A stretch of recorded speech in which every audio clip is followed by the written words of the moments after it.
నమస్కారం. ప్రేక్షకులందరికీ శుభోదయం. ఈనాటి నుంచి దసరా శరన్నవరాత్రులు ప్రారంభమవుతున్న శుభతరుణంలో అమ్మవారిని ఏ రోజు ఏ అలంకారంలో ఆరాధన చేస్తే విశేషంగా అమ్మవారి అనుగ్రహానికి సులభంగా పాత్రలమవ్వచ్చో శక్తి శుభయోగం అనే శీర్షికన తెలుసుకుందాం. దసరా శరన్నవరాత్రుల్లో ఈరోజు మొదటి రోజు అమ్మవారిని స్వర్ణ కవచాలంకృత కనకదుర్గాదేవిగా సౌమ్య రూపంలో, శాక్తేయ రూపంలో, శైలపుత్రి అలంకారంలో ఆరాధన చేయటం ద్వారా అమ్మవారి విశేషమైన అనుగ్రహానికి ప్రతి ఒక్కరూ సులభంగా పాత్రలు కావచ్చు. సౌమ్య రూపంలో స్వర్ణ కవచాలంకృత కనకదుర్గాదేవి అలంకార వైభవాన్ని మనం పరిశీలించినట్లయితే ఒకానొక సమయంలో మాధవవర్మ అనే పేరు కలిగిన మహారాజు తన కుమారుడు ఒక పసిబాలుడి మరణానికి కారణమైనటువంటి తరుణంలో తన కుమారుడికి మరణశిక్ష విధిస్తాడు.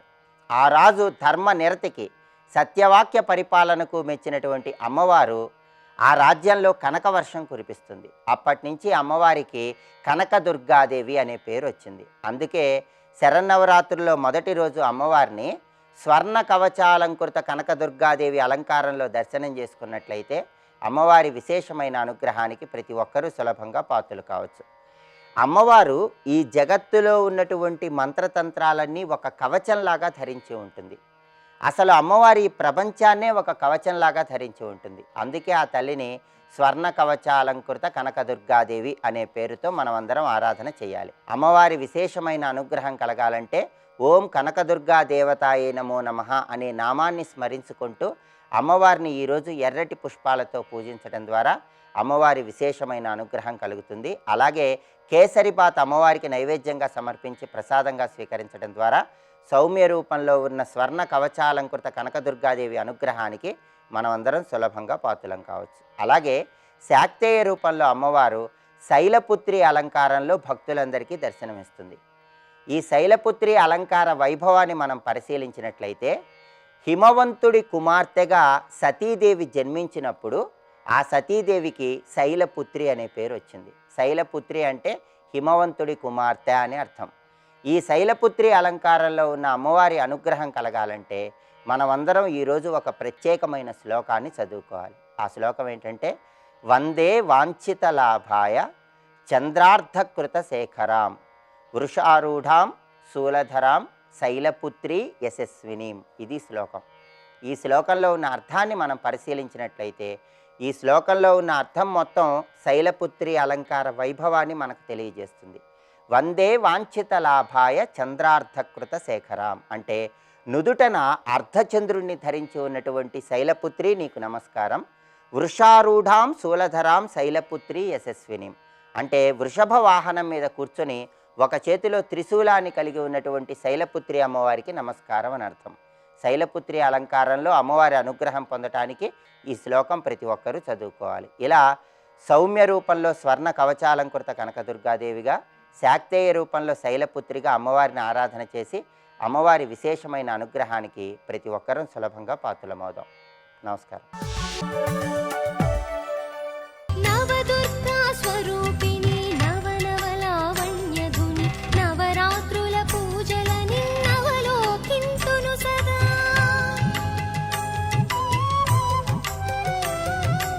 ప్రణత జనతాపవర్గా కృతరణసర్గా ససింహ సంసర్గా కామాక్షి ముదిత భర్గా హత రిపువర్గా త్వమేవ సా దుర్గా.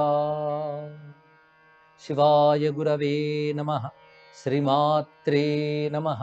శ్రీ దుర్గాయై నమః. దుర్గాదేవి యొక్క వైభవం వేద పురాణ ఇతిహాస మంత్రశాస్త్రాల్లో చక్కగా చెప్పబడుతున్నది. దుర్గా, లక్ష్మీ, సరస్వతి ఇవన్నీ కూడా ఒకే పరాశక్తి యొక్క విభిన్న నామములు అంటూ వైదిక సంస్కృతి స్పష్టంగా బోధిస్తూ ఉన్నది. సృష్టి స్థితి చేస్తున్నవాడు ఒకడే పరమేశ్వరుడు, ఆయనకున్నది ఒకటే శక్తి. ఆ శక్తినే దుర్గా, లక్ష్మీ, సరస్వతి, గాయత్రి ఇత్యాది నామాలతో మనం ఉపాసన చేస్తున్నాం. ఆ శక్తిని ఆరాధించేటువంటి పవిత్రమైన పర్వములే శరన్నవరాత్రములు. ఇందులో దుర్గా అనేటువంటి నామం ఉన్నది, అది అత్యంత విశిష్టమైనది అంటూ అటు వేదములు ఇటు ఆగమ మంత్రములు కూడా తెలియజేస్తున్నాయి. అసలు దుర్గా అనేటువంటి నామ ఉచ్చారణ చేతనే అనేక దుర్గతులు తొలగుతాయి అని చెప్తున్నారు. ఈ దుర్గాదేవి యొక్క వైభవం దేవి భాగవతంలో విస్తారంగా చెప్పబడుతూ దేవి పురాణములను, అదేవిధంగా మార్కండేయ పురాణాంతర్గతమైన దేవి మహాత్మ్యంలో కూడా చెప్పబడుతున్నది. ఇక విశేషించి మంత్ర వినియోగంలో దుర్గానామాన్ని అనేక విధాలుగా బోధిస్తూ ఉన్నారు. శ్రీ దుర్గాయై నమః, దుర్గాం దేవీం శరణమహం ప్రపద్యే ఇత్యాది దివ్యమంత్రములు వేద సాహిత్యంలో మనకు లభిస్తున్నాయి. వేదమునందే తామగ్నివర్ణాం తపసా జ్వలంతీం వైరోచనీం కర్మఫలేషు జుష్టాం దుర్గాం దేవీం శరణమహం ప్రపద్యే సుతరసి తరసే నమః అనే మంత్రం మనకు కనబడుతున్నది. ఇందులో దుర్గాం దేవీం శరణమహం ప్రపద్యే అనేటువంటి మాట ఒక మహామంత్రం. దీన్ని ఎవరైనా జపం చేసుకోవచ్చు. మొత్తం ఇప్పుడు చెప్పిన మంత్రరాశిలో దుర్గాం దేవీం శరణమహం ప్రపద్యే అనేటువంటి విశేషమైనటువంటి భాగం ఏదైతుందో దాన్నే మహామంత్రంగా జపించవచ్చు అని శాస్త్రములు నిర్దేశిస్తున్నాయి. అంటే దుర్గాదేవిని నేను శరణ వేడుతున్నాను అని దీని యొక్క భావం. దేవి అంటే స్వయం ప్రకాశ స్వరూపిణి అనే ఒక అర్థం. సృష్టి స్థితి లయలు మొదలైనటువంటి కార్యముల్ని అవలీలగా చేసేటువంటి తల్లి గనక దేవి అని. అటువంటి స్వయం ప్రకాశ స్వరూపిణైనటువంటి ఆ తల్లి దుర్గానామంతో చెప్పబడుతున్నది. ఆ తల్లిని నేను శరణు వేడుతున్నాను అని. లోకములన్నిటికీ దిక్కైన తల్లి దుర్గా. దుర్గా అంటే దిక్కు. దేవతలందరికీ కూడా దిక్కై తాను నిలిచి దేవతలకి లోకాలకి కంటకులైన అసుర శక్తులను దునుమాడినటువంటి పరాశక్తి నామమే దుర్గా. కనుక దుర్గా అనగానే ఒక రక్షణ శక్తిగా ఉంటూ ఎవరైతే లోకక్షేమానికి విఘాతం కలిగిస్తున్నారో వారిని తొలగించి లోకక్షేమాన్ని కలిగించే తల్లి అని ఆ శరణ్య శబ్దం చెప్తున్నది. అందుకే శరణ్యే త్రయంబకే గౌరీ నారాయణి నమోస్తుతేని. దుర్గా అంటే శరణ్య రూపిణి అనగా ఆశ్రయించదగినటువంటి స్వరూపముని అర్థం. అందుకే దుర్గా అనగానే ఒక ఆశ్రయం, ఒక ఆధారం మనకు లభించింది అని ఆ నామంలోనే స్ఫురిస్తున్నది. ఆ తల్లి ఎలా ప్రకాశిస్తున్నది అంటే తాము అగ్నివర్ణం, అగ్నివర్ణముతో ప్రకాశిస్తున్నది అంటే జ్యోతిస్వరూపిణి అని అర్థం. తపసాజ్వలంతి, పైగా అందులో కనబడుతున్న ప్రకాశం ఏమిటాయి అంటే తపశ్శక్తితో జ్వలిస్తున్నది అని అర్థం. ఇక్కడ తపశ్శబ్దానికి అర్థం ఏంటంటే జ్ఞానము అని అర్థం. ఎస్య జ్ఞానమయం తపః అని వేదమే చెప్తున్నది. అటువంటి జ్ఞానరూపమైన ప్రకాశమే జ్ఞానాగ్ని అంటారు కదా, అటువంటి జ్ఞానరూపమైన ప్రకాశంతో ఉన్నటువంటిది. ఆ ప్రకాశం విశేషముగా ఉన్నది కనుక వైరోచనీయం అని. కర్మఫలములు అందించేటువంటి తల్లి ఆ జగన్మాతయే. ధర్మ అర్థ కామ మోక్షముల్ని ప్రసాదించేది కనుకనే కర్మఫలేషు జుష్టాం. యజ్ఞయాగాలు చేసినప్పుడు ఆ యజ్ఞయాగముల ఫలాలేవో అది ఇచ్చేటువంటి పరమేశ్వర శక్తి దుర్గా అని. కర్మఫల ప్రదాత్రి అనేటువంటి భావం కర్మఫలేషు జుష్టాం అనే మాటలు ఉన్నది. సుతరసిత రసే నమః అంటే దాటించే వాటన్నిటిలోని గొప్ప శక్తి అమ్మవారే. అందుకే దుర్గా అనగా తారిణీ శక్తి. ఇది అర్థం చేసుకోవాల్సింది. అంటే దాటించున్నది అని అర్థం. ఒక కష్టంలో ఉన్నప్పుడు అగమ్య గోచరంగా ఉంటుంది. ఆ కష్టం నుంచి దాటాలి అనుకున్నప్పుడు సులభంగా దాటించే తల్లి. అందుకే కష్టాల నుంచి దాటించున్నది అని అర్థం. కనుక దుర్గా అనగా ఆశ్రయ శక్తి అని ఒకటి అర్థం, రెండవది తారిణీ శక్తి అని ఒక అర్థం. అంటే దాటించున్నది, కష్టముల నుంచి దాటించున్నది అని భావాన్ని గ్రహించాలి. అయితే మామూలుగా ఏ కష్టం వచ్చినప్పటికి కూడా అందు నుంచి దాటితే చాలని ప్రతి మానవుడు అనుకుంటాడు. అలా ప్రతి కష్టం నుంచి అమ్మవారు దాటిస్తారు. దేవతలకు కష్టాలు కలిగిస్తేనే దాటించింది ఆ తల్లి. అదేవిధంగా మానవులు కూడా తమకు కలిగిన ఎటువంటి కష్టం నుంచైనా దుర్గాదేవి ఉపాసన వల్ల బయటపడవచ్చు. అయితే గొప్ప కష్టం ఏంటయ్యా అంటే సంసార ప్రవాహం నుంచి బయటపడటమే అసలు ముఖ్య లక్ష్యం. అందుకే బాగా కష్టం కలిగించేది సంసార ప్రవాహం. ఈ సంసార ప్రవాహం నుంచి ఒడ్డున పడాలి అంటే ఆ సంసార ప్రవాహం నుంచి దాటించే తల్లి ఈ జగన్మాత కనుక సుతరసి తరసే నమః అంటే ఇప్పుడు అర్థం ఏమొచ్చిందంటే మోక్షకారిని అర్థం. జనన మరణ రూపమైన సంసారము నుంచి బయట పెట్టున్నది, ఒడ్డున చేర్చున్నది అనగా మోక్షప్రదాయిని అర్థం.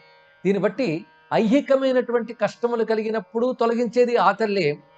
చివరికి పారమార్థికమైన కైవల్యాన్ని ప్రసాదిస్తూ సంసార సాగరం నుంచి పూర్తిగా తరింపజేసే తల్లి కనుక తరింపజేసే తల్లి దుర్గా. ఆశ్రయ శక్తి, తరింపజేసే తల్లి అని రెండు అర్థాలు చెప్పుకున్నాం. ఇంకా దుర్గానామానికి అనేక రకాల అర్థములు శాస్త్రములందు మనకు కనబడుతున్నాయి. వాటిని వివేచన చేయడం కూడా ఒక ఉపాసనయే. దుర్గా స్మరణజం దేవి, దుర్గా స్మరణజం ఫలం, శైవో వా వైష్ణవో వాపి శాక్తో వా గిరినందిని, భజే దుర్గాం స్మరే దుర్గాం యజే దుర్గాం శివప్రియాం అంటూ శాస్త్రం చెప్తున్న ఒక మంచి మాట. అంటే దుర్గాదేవి యొక్క స్మరణ వల్ల కలిగినటువంటి ఫలం ఉన్నదే అది అనంతమైనది, పైగా దివ్యమైనది. ఈ దుర్గానామ స్మరణ అటువంటి సుమ. దుర్గాదేవి ఆరాధన వలన వారి సంప్రదాయంలో చేసే సాధన కూడా పరిపూర్ణంగా పండుతుంది. అందుకే భజే దుర్గాం, దుర్గని భజించాలి, స్మరించాలి, దుర్గని యజించాలి అన్నారు. యజించుట అంటే పూజించుట అని అర్థం. అదేవిధంగా భజించుట అంటే ఆశ్రయించుట అని అర్థం. స్మరించుట అంటే మనసా స్మరణ చేయాలి. ఈ విధంగా త్రికరణ శుద్ధిగా ఆశ్రయించి నిరంతరం స్మరిస్తూ ఆరాధించితే దుర్గాదేవి అనుగ్రహం వల్ల దుర్గతులన్నీ తొలగుతాయి.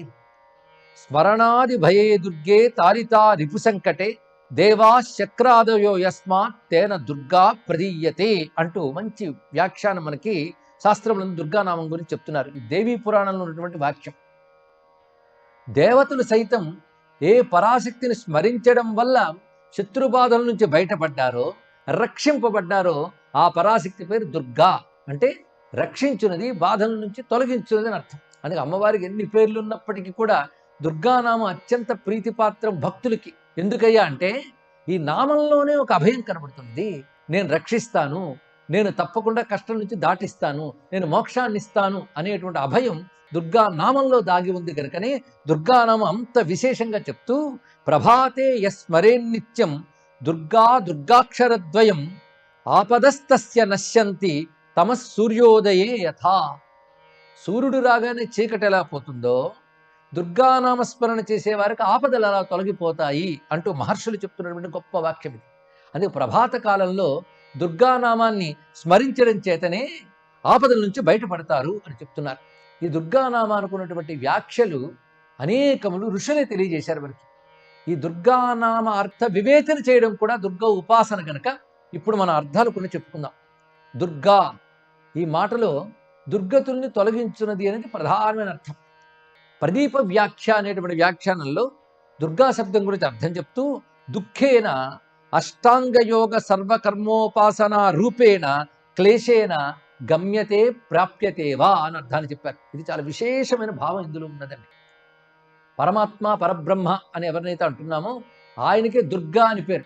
పుంలింగంలో దుర్గా అంటారు, స్త్రీలింగంలో దుర్గా అంటారు. దుర్లభో దుర్గమో దుర్గా అంటూ మనం విష్ణు సహస్రనామాల్లో చదువుకుంటున్నాం.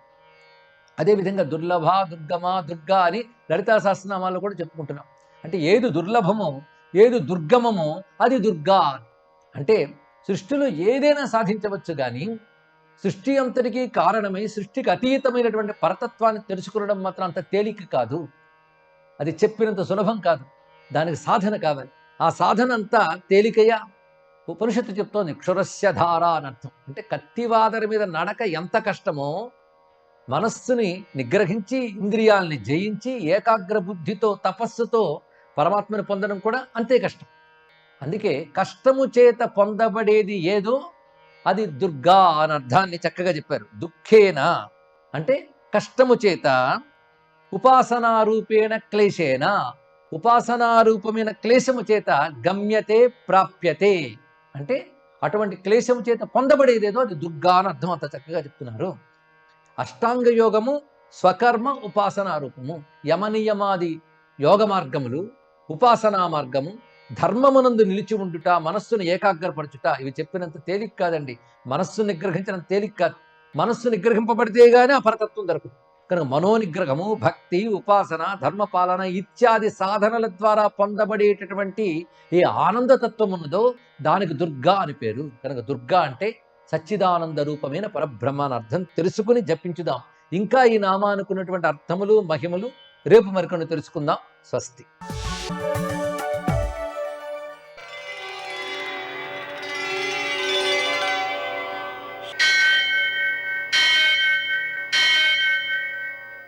సహస్రశీరుషం దేవం విశ్వాక్షం విశ్వశంభువం విశ్వం నారాయణం దేవమక్షరం పరమం పదం విశ్వతః పరమాం నిత్యం విశ్వం నారాయణగుం హరిం విశ్వమేవేదం పురుషస్తద్విశ్వముపజీవతి పతిం విశ్వస్యాత్మేశ్వరగుం శాశ్వతగుం శివమచ్యుతం నారాయణం మహాజ్ఞేయం విశ్వాత్మానం పరాయణం.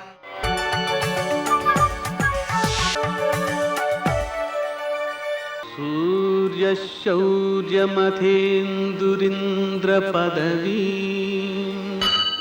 సన్మంగళం మంగళం. పద్మావతి ప్రణయలాలితముగ్ధదేహ శ్రీవేంకటేశ రుణమోచనమస్తు మహ్యం. నేటి కాలమాన విశేషాలను గమనిద్దాం. స్వస్తి శ్రీ చాంద్రమాన శార్వరినామ సంవత్సరం దక్షిణాయనం శరదృతువు నిజాశ్వీజమాసం శుక్లపక్షం శనివారం. సూర్యోదయం 6:13 సూర్యాస్తమయం 5:49. తిథి పాడ్యమి రాత్రి 9:10 వరకు. నక్షత్రం చిత్త ఉదయం 11:52 వరకు. వర్జం సాయంకాలం 4:46 నుంచి 6:10 వరకు. దుర్ముహూర్తం ఉదయం 6:13 నుంచి 7:46 వరకు. అమృతకాలం ఉదయం 6:17 నుంచి 7:40 వరకు. మరల రాత్రి 1:10 నుంచి 2:34 వరకు. రాహుకాలం శనివారం కాబట్టి ఉదయం 9 నుంచి 10:30 వరకు. అష్టకవర్గ రీత్యా శుభప్రదమైన సమయం ఉదయం 10:50. నేటి విశేషం శరన్నవరాత్రుల ప్రారంభం. ఈ రోజున అమ్మవారిని బంగారు రంగు చీరతో అలంకరిస్తారు. ఆమె యొక్క అలంకారం స్వర్ణ కవచాలంకృత దుర్గగా ఉంటుంది. నైవేద్యం చేసేటప్పుడు పులగం నైవేద్యం చేయడం జరుగుతుంది. విశేషించి ఈరోజు ఆ అమ్మవారి యొక్క అనుగ్రహం కోసం చండీ సప్తశతి పారాయణ చేయడం, 3 పూటల అమ్మవారికి పూజ చేయడం, బాలికా పూజ 2 సంవత్సరముల నుంచి 9 సంవత్సరముల లోపల ఉండేటువంటి వయసు కలిగినటువంటి పిల్లలకు అమ్మవారుగా అలంకరించి వారిని అన్ని విధాల షోడశోపచార పూజ చేయడం. దీని ద్వారా ఏమవుతుందంటే ఆ పిల్లల్లో అమ్మవారితో ఏకాత్మ భావన చేయడం అనేటువంటిది బాగా అలవడుతుంది. ఆ విధంగా మనం నవరాత్రులను సద్వినియోగం చేసుకోవడానికి ఎంతో మంచిది. నేటి ఆణిముత్యాలు.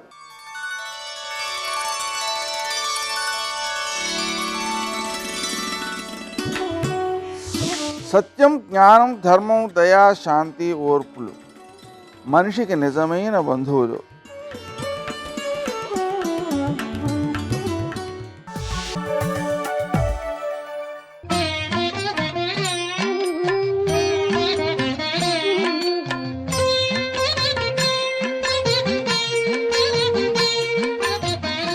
శ్రీమాత్రే నమః. నిజ ఆశ్వీజ మాస ప్రారంభం ఈ రోజు నుంచే అమ్మలగన్న అమ్మ అయినటువంటి జగదంబిక యొక్క నవరాత్రి మహోత్సవాలు ప్రారంభించేటువంటి శుభగడియ. జగత్కల్పవల్లి అయినటువంటి అమ్మలగన్న అమ్మను ఈ నవరాత్రులు మొత్తం కూడాను దేవీ ఉపాసన అనేటువంటిది ప్రతి ఒక్క దేవాలయ ప్రాంగణంలోనూ గృహాలలోనూ నిర్వహించేటువంటి సనాతన సంస్కృతి సంప్రదాయం. ఈ దసరా శరన్నవరాత్రి మహోత్సవ సందర్భంగా కనకదుర్గా దేవిని చాలా చక్కగా అలంకరించడం జరుగుతుంది. ఈ అలంకరణలో భాగంగా మొదటి రోజున స్వర్ణ కవచాలంకృత కనకదుర్గాదేవిగా అలంకరిస్తాం. జగత్తులో ఉన్నటువంటి మంత్రతంత్రాలన్నింటినీ కూడాను కవచంగా ధరించింది. అందుచేత ఈ ప్రపంచాన్నంతా కూడాను తన మంత్రశక్తితో సంరక్షించేటువంటి అమృత కల్పవల్లిగా భావించాలి. కనకదుర్గ అమ్మవారు చక్కటి హారాన్ని తన మెడలో ధరించి ఉంటుంది. తారాకాంతి తిరస్కార నాసాభరణ భాసురా అన్నట్టుగా కాంతి తత్వంతో విరాజిల్లేటువంటి ఆహారం అద్వితీయమైనటువంటి అనురాగాన్ని మనందరికీ ఐశ్వర్యాన్ని ప్రసాదించేందుకు తల్లి ఆశీర్వచనం ఎల్లవేళలా ఉంటుంది అనేటువంటి భావన మనకు రావాలి. కనకదుర్గాదేవిని ఉసిరిక చెట్టు ఆకులతో కనుక పూజించిన మనం నిర్వహించేటువంటి వివిధ రకాలైన వృత్తుల్లో వ్యాపారాల్లో నష్టాలు అనేటువంటివి రాకుండా శుభదాయకవంతమైన ప్రభావంతో జీవించడానికి ఆస్కారం ఎక్కువగా ఉంటుంది సుమా. సర్వే జనా సుఖినో భవంతు.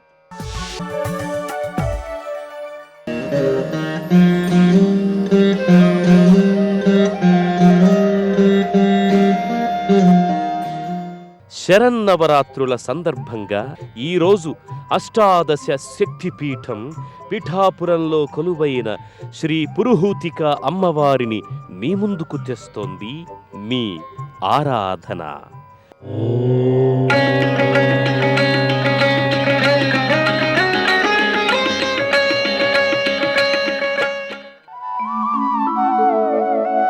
పదునెనిమిది పీఠంబుల సదమల పురుహూతికాంబ సదనమునందున్ సదయత భక్తుల బ్రోవగ కుదినమో పాపభంగ కుక్కుటలింగ అంటూ పురుహూతిక అమ్మవారు కుక్కుటేశ్వర స్వామివార్ల నామస్మరణంతో మారుమ్రోగుతున్న దివ్యక్షేత్రం పీఠాపురం. దేశంలోనే విశేషమైన పౌరాణిక ప్రాశస్త్యం గల ఈ దివ్యక్షేత్రం ఒక పక్క పురుహూతిక అమ్మవారి లీలా విశేషాలతోనూ, మరోపక్క కుక్కుటేశ్వర స్వామివారి మహిమాన్వితాలతోనూ పునీతమైంది. తూర్పుగోదావరి జిల్లా కాకినాడకు 20 కిలోమీటర్ల దూరంలో ఉన్న ఈ దివ్యక్షేత్రం అష్టాదశ శక్తిపీఠాలలో 10వ శక్తిపీఠంగా పాదగయగా విరాజిల్లుతోంది. విశాలమైన ప్రధానాలయ ప్రాంగణంలో వివిధ దేవతల ఆలయాలు భక్తులకు దర్శనమిస్తాయి. అలనాటి కట్టడాలు, ఆలయాల స్థానే నూతనంగా పునర్నిర్మించిన ఆలయాలు భక్తులకు ఓ విచిత్రమైన అనుభూతిని కలుగచేస్తాయి. గయాసురుడి అభీష్టం మేరకు స్వామి ఇక్కడ ఈ క్షేత్రంలో కుక్కుటేశ్వర స్వామిగా వెలిశారని పురాణాల ద్వారా అవగతమవుతోంది.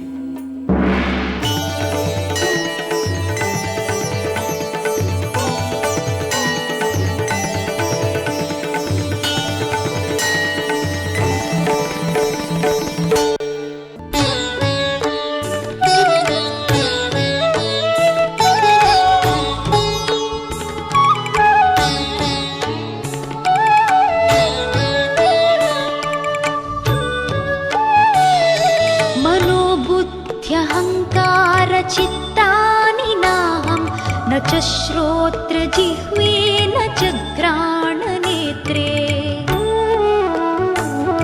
न च व्योमभूमिर्न तेजो न वायुः चिदानन्दरूप शिवोऽहं शिवोऽहं चिदानन्दरूप शिवोऽहं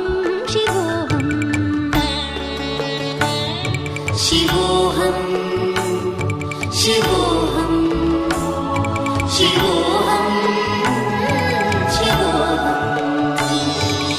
అష్టాదశ శక్తిపీఠాలలో 10వ శక్తిపీఠంగా విరాజిల్లుతున్న ఈ దివ్యాలయంలోని పురుహూతిక అమ్మవారిని గయాసురుడు భక్తితో సేవించి ప్రసన్నం చేసుకున్నాడని పురాణాల ద్వారా తెలుస్తోంది.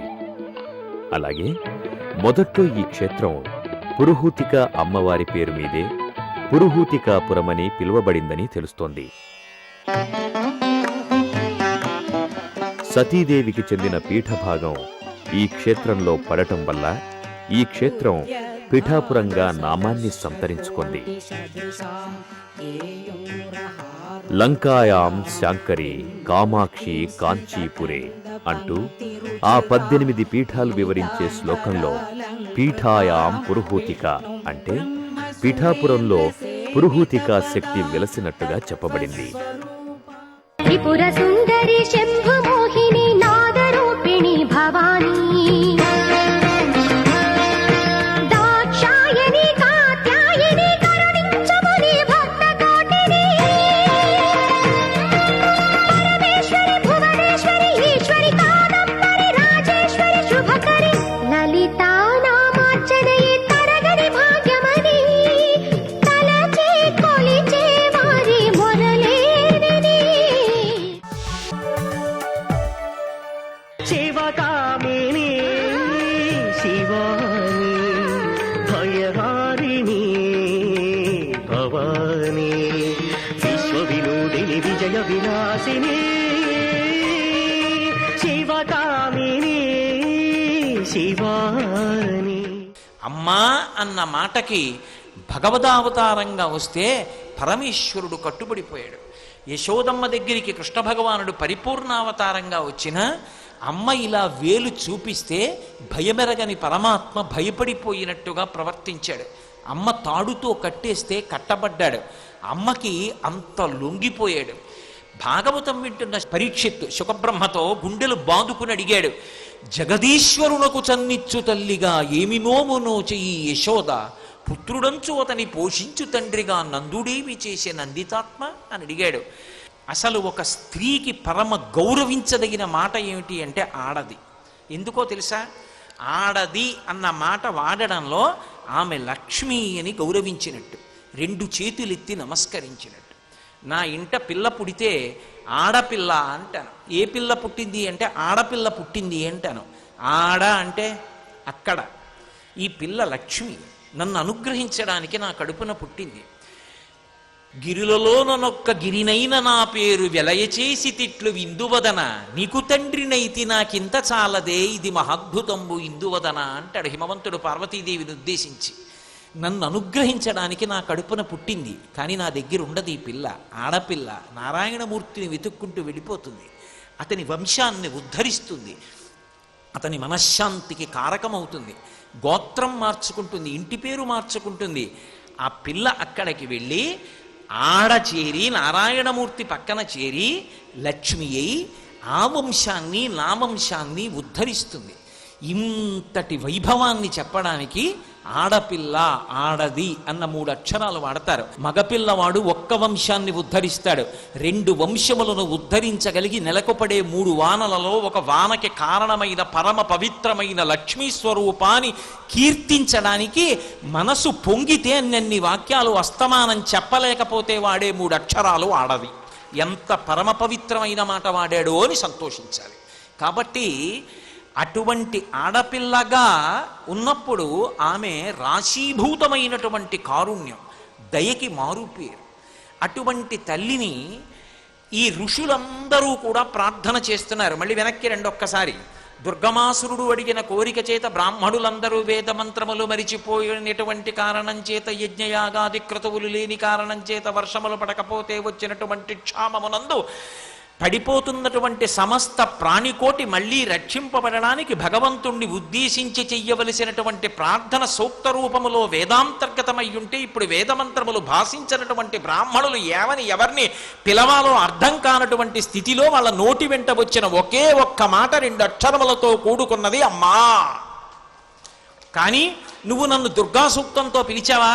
ఓం జాతవేదశేషు నవామ సోమరాతీయనో అని ఏమన్నా సూక్తం చదివావా? నేను ఎందుకు కనపడాలి నీకు అనలేదు ఆవిడ. ఆవిడ కారుణ్యం అటువంటిది. అమ్మా అంటే చాలు పొంగిపోయింది, వెంటనే సాక్షాత్కరించింది. కాటుక కొండల నల్లటి శరీరం, ఒంటి నిండా కన్నులు, దయామృత వర్షాన్ని కురిపించి వెంటనే ఆమె కన్నులలోంచి ఆనంద ధారలు వర్షాలుగా పడ్డాయి. ఎప్పుడో పంటలు పండుతాయి భూమి మీద, మీరు తిందురుగానంటే 4 నెలలు ఆగాలి. ఈలోగా బతికేవాళ్ళు ఎవరు? అందుకే అనంతముగా చేతుల నిండా కాయగూరలు, ధాన్యములు, మూలములు అన్నిటినీ పట్టుకొచ్చి నిలబడి వచ్చిన వాళ్ళందరికీ అందించింది. అందుకే శాకంభరి అన్న పేరు వచ్చింది. అంటే భూమిలోంచి పంట పండే వరకు వీళ్ళు బ్రతకలేరని ఆ తల్లి అప్పటికప్పుడు శతాక్షీ స్వరూపాన్ని పొంది కన్నుల వెంట వర్షధారలు కురిపించింది. కనకదుర్గమ్మని శాకంభరిగా అలంకారం చేస్తే వర్షాలు పడుతూ ఉంటాయి. కారణం ఏమిటంటే ఆమె యొక్క అనుగ్రహ శక్తి అటువంటిది. శాకంభరి అప్పటికప్పుడు తినడానికి వెంటనే పెట్టేసింది. ఇది అమ్మ లక్షణం. మీరు ఎప్పుడైనా గమనించండి, ఆకలి కేక ఎవరికి వినపడుతుంది అంటే అమ్మకి వినపడుతుంది. భార్యాభర్తలు ఇద్దరూ కూర్చుని మాట్లాడుకుంటుంటే పిల్లవాడు అమ్మా అన్నాడు అనుకోండి, వాడికి ఆకలేస్తుందిలా ఉందండి అనో, లేకపోతే ఉయ్యాల్లో పిల్లాడు ఏడుస్తున్నాడనో ముందు తల్లికి వినపడదు. ఏడుస్తున్నట్టున్నాడని ఎడుతుంది, వాడు నిజంగా ఏడుస్తుంటాడు. అమ్మకి బిడ్డడి ఆకలి వినపడుతుంది, తెలుస్తుంది. అది అమ్మ యొక్క సమర్థత అండి. లోకంలో అమ్మ లాంటి మూర్తి ఎక్కడ ఉంటుంది? కన్నుల ముందు రాశీభూతమైన పరబ్రహ్మము అమ్మ. సర్వం శ్రీ ఉమామహేశ్వర పరబ్రహ్మార్పణమస్తు. స్వస్తి.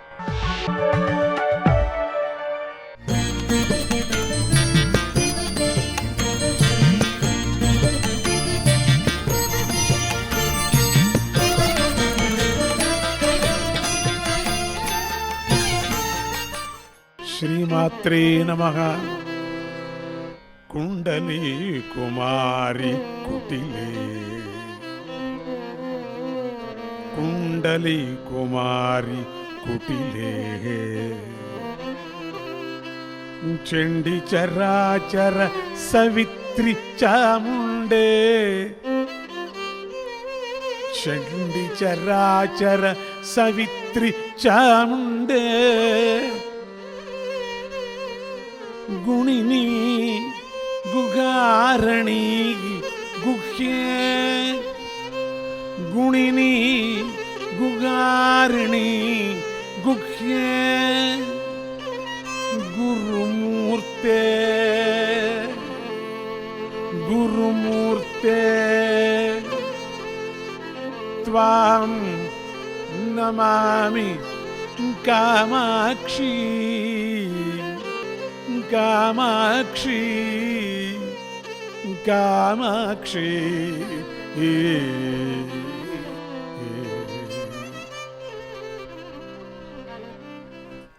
మీరు ఇంతవరకు ఈ మంత్రాన్ని విన్నారు కదా. ఎట్లా ఉందంటే ఈ మంత్రం, అమ్మా నువ్వు వంకరలు తిరిగే కుండలిని అనేటువంటి నాగకన్యమును, మూలాధారం నింద లోపల నుంచి పైకి వచ్చేటువంటి కుండలిని శక్తి ఎట్లా ఉందంటే నాగుపాములాగా ఉంది అంటారు. వంకర్లు వంకర్లు తిరిగినట్టుగా ఉంది. అమ్మవారి రూపం అటువంటి నాగేశ్వరి, నాగపరమేశ్వరి అట్లా ఉంది. వంకర్లు తిరిగే కుండలిని అనేటువంటి నాగకన్యను, కుండలిని అనేటువంటి శక్తి కన్యను, కోప స్వభావం కలదానివి. కోపం అంటే మామూలు కోపం కాదది. అక్రమం మీద కోపం, అబద్ధాల మీద కోపం, అభక్తి మీద కోపము, అనాచారము, అబద్ధము, అభక్తి, నిష్ట లేని వాడి మీద కోపము, దయలేని వాడి మీద కోపము. అంతేగాని అందరి మీద కోపం కాదు అమ్మవారికి. దుష్టుల్ని శిక్షించేటువంటి కోపం అది. ఎందుకంటే చరాచరాలకు తల్లివి నువ్వు, గుణాలు కలదానివి నువ్వు, చండముండులను సంహారం చేసిన దానువు. చండముండల కథ వింటూ ఉంటే మనము దేవీ భాగవతంలో కానీ హరివంశంలో కానీ అత్యద్భుతమైనటువంటి కథ అది. అటువంటి గుహరూపిణివి. గుహరూపిణిది ఎక్కడో గుహలో ఉండేదని కాదు, అదృశ్య రూపిణివి. అమ్మవారికి రూపం లేదు, ఎటు తిరిగితే అట్లా రూపం వచ్చేస్తుంది ఆవిడికి. కొండ అనుకుంటే కొండలాగా ఉండిపోతుంది, పిండి అనుకుంటే పిండిలాగా ఉండిపోతుంది, సముద్రం అంటే సముద్రంలాగా ఉండిపోతుంది. అటువంటి రూపాన్ని గుహ్య మంత్రము, రహస్య మంత్రము, గుహ్య మంత్రము అంటే రహస్యమైన మనకి అర్థం కావాలనేటువంటి గుహ అనేది ఒక అనువర్తమైనటువంటి ఇంకొక పదం అనుకుందాం దాన్ని. అంటే చీకటిగా ఉండేటువంటిది అనుకుందాం. అంటే ఏమి కనపడదు కదా అక్కడ, కానీ గుహ ఉంది కదా అక్కడ. అక్కడ పదార్థాలు ఉన్నాయి కదా, ఉన్నాయి. అయితే ఏం ఆవరించుకుంది అక్కడ? చీకటి ఆవరించుకుంది, కనపడలేదు. అమ్మవారు ఉంది ఇక్కడ, ఎందుకు కనపడదు? మనకు చీకటి ఆవరించుకుంది, అందుకు కనపడటం లేదు. సమస్తము అమ్మవారే, ఎందుకు కనపడదు అంటే మనకు చీకటి ఆవరించుకుంది. చీకటి ఎట్లా దూరం చేయాలా? గురుముఖాంతరంగా క్రమశిక్షణతో దూరం చేయాలా, అప్పుడు అమ్మవారు కనపడుతుంది. అటువంటి గుహరూపిణివి, ఆరణీ రూపిణివి, గుహలో ఉన్నదానివి. అమ్మ అట్లా గుహలో ఉంది అంటే రహస్య రూపమైనటువంటిది అనేది కాదు, అక్కడ అట్లా దాగి ఉంది. అట్లా ఓ తల్లి నీకు నమస్కారము అని అంటూ అమ్మకు ఇక గుహ అంటే వేరే నేను దండిగా అర్థాలు ఉన్నాయి. అమ్మవారు అటువంటి గుహలో ఉంది. అందుకని అమ్మవారిని ఏమంటున్నాము? సంప్రదాయేశ్వరి అంటున్నాం అమ్మవారిని. సంప్రదాయం అంటే చాలా ఇష్టమైంది అది అమ్మవారికి. నా సంప్రదాయం ఇది, నేను అనుసరిస్తాను, నాకు ప్రాణం పోయినా ఇంతే నా సంప్రదాయం, నా గురువు వేసిన సంప్రదాయం అంతే.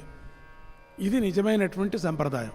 నాకు ఇట్లా ఉంది, మా వంశంలో ఇట్లా ఉంది, మేము ఇది చేయాల్సిందే, అది సంప్రదాయం. అక్కడి నుంచి వదిలిపెట్టిపోకూడదు మనం. పద్ధతులను పాటించే వాళ్లకు, క్రమశిక్షణ పాటించే వాళ్ళనంటే చాలా ఇష్టం ఆవిడికి. డిసిప్లిన్ అంటే చాలా ఇష్టం అమ్మవారికి.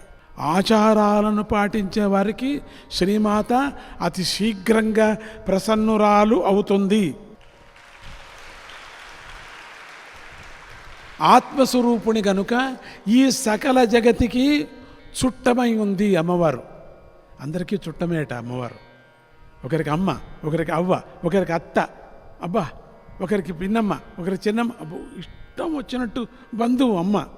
ఏ రూపాల్లో మన ఇంట్లో ఉందో మనకు తెలియదు అమ్మ. అందుకని ఎవరిని తిట్టకూడదు, మనం మర్యాదగా ఉండాల. అమ్మవారు పిలిస్తే పలుకుతుంది భక్తిగా ఉండే వాళ్లకు. దేన్ని కోరితే దాన్ని అనుగ్రహిస్తుంది అమ్మవారు. పత్రం పుష్పం ఫలం తోయం. దీన్ని ఎన్ని మాటలు మనం అనుకున్నాము. భాగవతంలో గీతలంతా ఇదే మనకు. క్రమశిక్షణతో మనం పెరిగి అమ్మవారికి నిజమైనటువంటి భక్తిని సమర్పణ చేయాలి. వీటిలో ఏది సమర్పించినా కూడా అమ్మ ఎంతో ఇష్టపడుతుంది. ఒక ఫలం, ఒక చిన్న నువ్వు తింటూ ఉంటే నీకు ఆపిల్ పండు వస్తుంది అనుకోండి, ఎట్లా వస్తుందో తెలియదు, నువ్వు కొనుక్కోలే, ఎవరో పెట్టారో నీకు ఆపిల్ పండు. లోపలే ప్రార్థన చేయండి, ఆపిల్ పండు పెట్టావా అమ్మ, నాకు ఎంత బాగుంది, నేను తినాలని అనుకోండి, తీసుకొచ్చి పెట్టావు, నైవేద్యం నీకు సమర్పణ చేస్తున్నా అని అనేసి తినదు ఆవిడ, ఏం చేయదు, మనమే తింటాం. చెప్పడానికేమి నీకు, అది అమృతంగా అయిపోతుంది. ఆపిల్ పండు అమృతం అయిపోతుంది. అది అట్లా తింటూ ఉంటే నీ ప్రసాదం ఇది అని తినాల. సుఖాలు వచ్చినప్పుడు, అనుభవిస్తున్నప్పుడు మనము అమ్మవారు మేల్కొల్పేటట్టుగా చేస్తుంది, చురకాలు పెడుతుంది, లే అని. దుఃఖాలు అనుభవిస్తున్నప్పుడు మనల్ని ఓదారుస్తుంది అమ్మ. అమ్మవారు ఎట్లా ఓదారుస్తుంది, మనస్సుకే సమాధానం అయిపోతుంది, మన మనస్సులోనే దూరిపోతుంది, ధైర్యం చెబుతూ ఉంటుంది, అండగా నిలుస్తుంది. ఈ ప్రపంచంలోని సకల ప్రాణులకు తోడు నీడగా ఉంటుంది అమ్మవారు.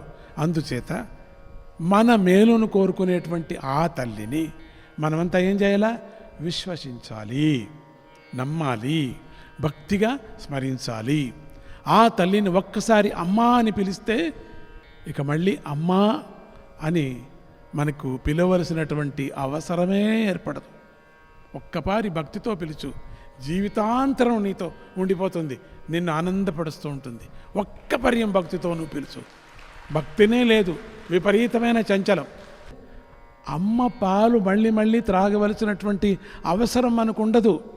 అంటే శ్రీమాత మనకు జన్మ లేకుండా చేస్తుంది. అంతటి అమ్మను స్మరించే అదృష్టము మనకు ఊరికే కలగదు. ఎన్నో జన్మలెత్తి ఇతర దేవతలను ఉపాసించిన తర్వాతే కలుగుతుంది అమ్మ. చివరి యొక్క ఉపాసన అమ్మ. శ్రీమాతలు శ్రీ లక్ష్మీ సరస్వతులు ఇద్దరు కూడా కలిసి ఉన్నారు. అందుచేత మనము శ్రీమాతను మనము ప్రార్థిస్తే లక్ష్మీ కటాక్షం దక్కుతుంది, సరస్వతి కటాక్షం కూడా దక్కుతుంది. మనకు కేవలం డబ్బుల కోసం కాదు, జ్ఞానం కావాలా. ఒకవేళ డబ్బులు వచ్చిందనుకోండి, జ్ఞానం లేకపోతే ఆ డబ్బులు ఏదేదో చేసేస్తాం. మంచి పనికి రావాలా, శాశ్వత ఆనందం లభిస్తుంది. మనకందరికీ ఆనందం కావాలి కదా, శాశ్వతమైనది కాదు. అంతటి శ్రీమాత యొక్క మహిమ శక్తి లోకానికి తెలపటానికి లోకులు అమ్మను తెలుసుకొని ఆరాధించి తరించటానికి జగతికి జగన్మాత అండ ఎంతో అవసరమని తలచి అగస్త్య మహర్షి హయగ్రీవ స్వామిని ప్రార్థించాడు.